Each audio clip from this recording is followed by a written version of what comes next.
Hello, my name is Greenberg, and I'm glad to have the opportunity to speak with you this evening to talk to you about the reasons I'm opposed to nuclear power.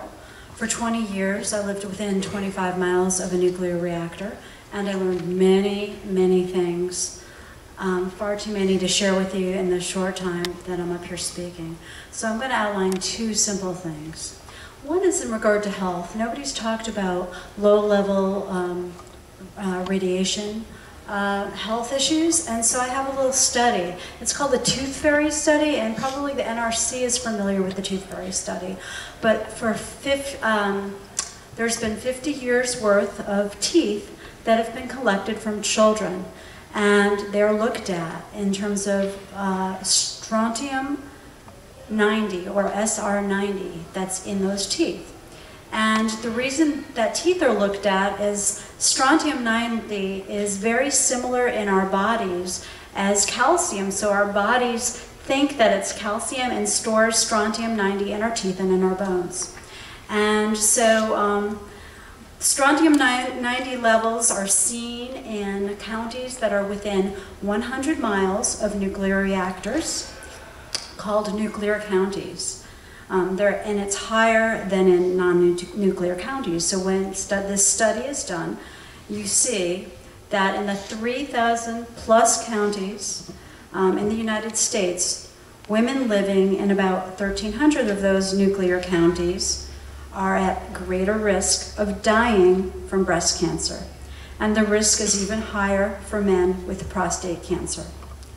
Samples of baby teeth from during the 80s exhibit a detectable Chernobyl effect, meaning that you can see the spikes based on nuclear radiation that has gone out in these baby teeth that has been collected. And also you can see increasing levels of radiation from the 80s and 90s.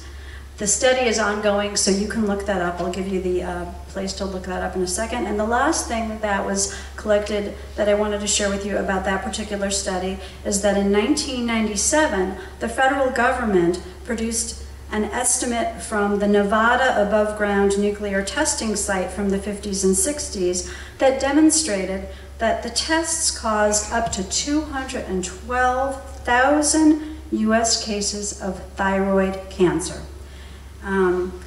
In general, up to then, there had been virtually no long-term health effects of low-level radiation. So that's what you can't see, what's not a big accident, what happens just over the course of time at any nuclear power plant, and that can be found.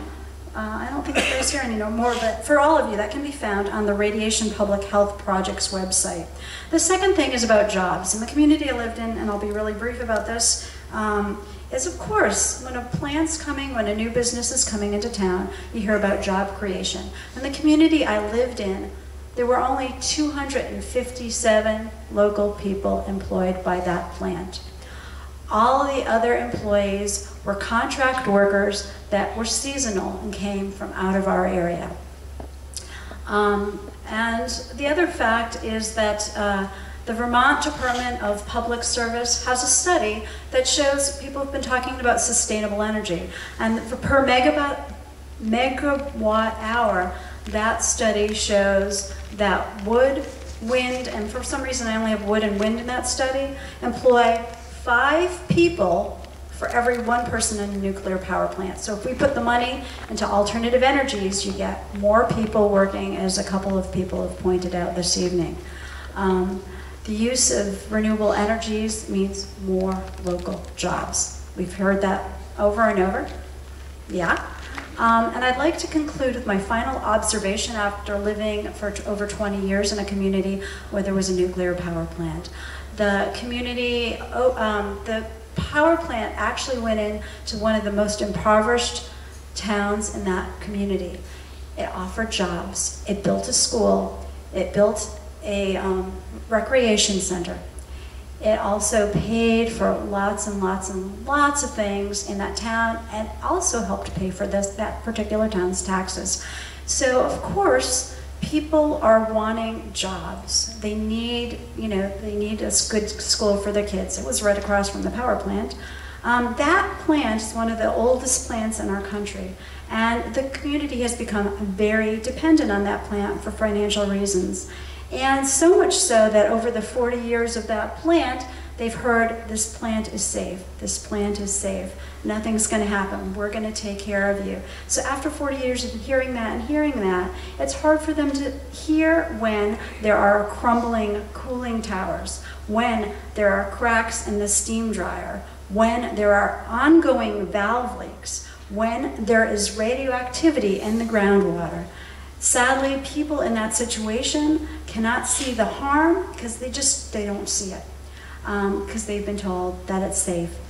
Not until a 3-mile island, a Chernobyl, a Fukushima happens, that the people who are dependent on nuclear power start to question their own belief system. So I'm asking the NRC to stop, to say no to this proposed plant. It's time we start harming ourselves and our planet. Thank you very much. Thank you.